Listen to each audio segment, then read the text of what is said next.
My name is Randy Pitchford. I am the president of Gearbox Software and executive producer of Duke Nukem Forever. The thing about this game, yes, it's been in development a long time, but there's always been a core of very passionate, very talented developers, always trying to push things to the next level and succeeding in many respects. And every time I've ever had an opportunity to look at the game, there's always been amazing, incredible bits. Stuff that's just fun and over the top and scenes like I've never seen before. And I say kill them all. You know, the art direction for Duke Nukem has always been sort of an exaggerated realism. Like the colors are a little more vibrant, but and maybe there's, you know, more highlights or accents or little, you know, flashes on the surfaces or on the edges of things to make it kind of hyper real almost. But it's definitely rooted in a more realism art direction. This is taking forever. Time to stop pissing around and get this big guy back into action. I think that Duke's greatest achievement, Duke 3D's greatest achievement, was actually the game design.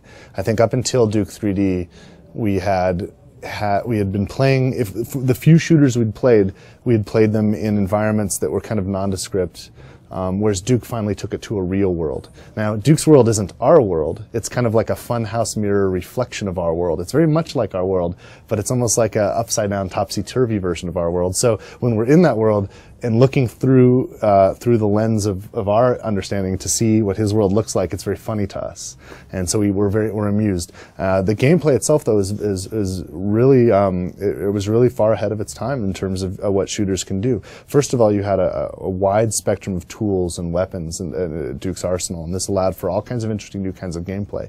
Instead of only being about, you know, getting your cursor on the enemy and pulling the trigger with a reaction time skill test that's faster than what it takes for that guy to make your health go down to zero. Now you're doing things like laying traps with trip mines, and you're shrinking people and stepping on them, and you're you know, freezing guys and breaking them into little ice cubes, and you're basically using all of these tools in tandem to find all kinds of ways to overcome the challenges. The other great thing about that original game design was it was not just about killing the enemy.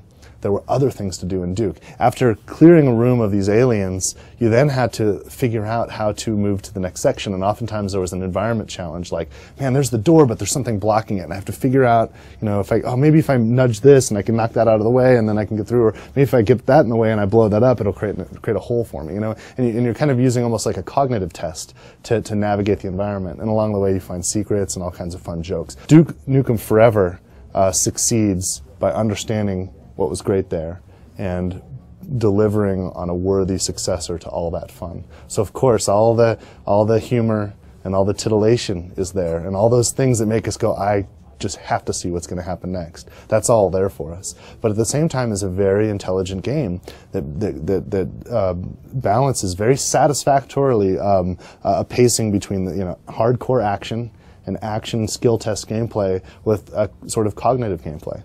And then off to the side of that main loop, you have, you know, interactive things, like everything from being able to play a fully functional pinball machine to working out in Duke Nukem's gym, actually lifting weights and beefing yourself up, like all this kind of alternate gameplay on one side, and then the discovery of secrets and hidden areas and kind of surprises on the other, and those are kind of like tangential to the main loop.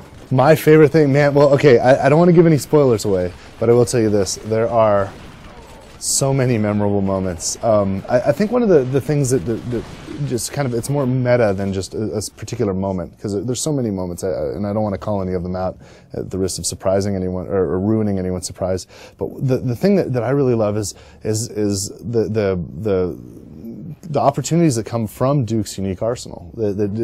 It's totally almost absent in shooters these days. In fact, you know, a lot of the other shooters I'm playing now, everything's devolving to just being about ballistic weapons. It's just like cursor, skill test kind of stuff.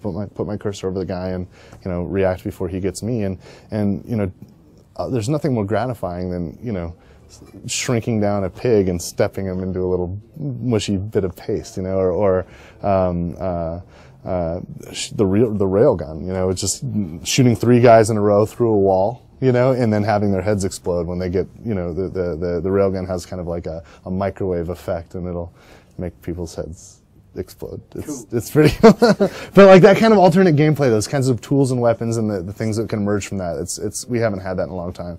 Pipe bombs and tripwires, traps with tripwires, great stuff. You can't have a true, honest successor to Duke Nukem Forever without, you know, paying off all of our fond memories, right? We must have trip mines and pipe bombs and all those things and holodukes and steroids and all that fun stuff. At the same time, though, if that's all you have, then we're not being surprised and excited by new things. So there has to be some new things thrown into the mix as well. And Duke Forever delivers on both points. You know, I was looking on YouTube the other day and I was kind of looking at all the trailers for all the upcoming games and I was just astonished. You know, Duke Nukem Forever's trailer was the first kind of video asset for the new Duke Nukem Forever, was released just a couple of weeks ago. And it's already has more hits on YouTube than any other trailer for any other video game that isn't out yet. And it's just so like, there's going to be a lot of demand for it, and I'm really just excited that Duke gets to have this moment, and I feel both gratified and humbled that I get to have the seat that I have in helping to make that happen.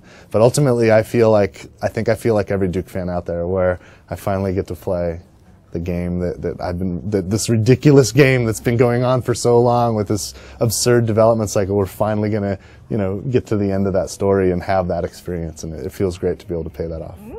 All right, time for my reward. The wait is almost over, and I can't wait. I can't wait till this moment when it launches, but it's almost over. We're almost there.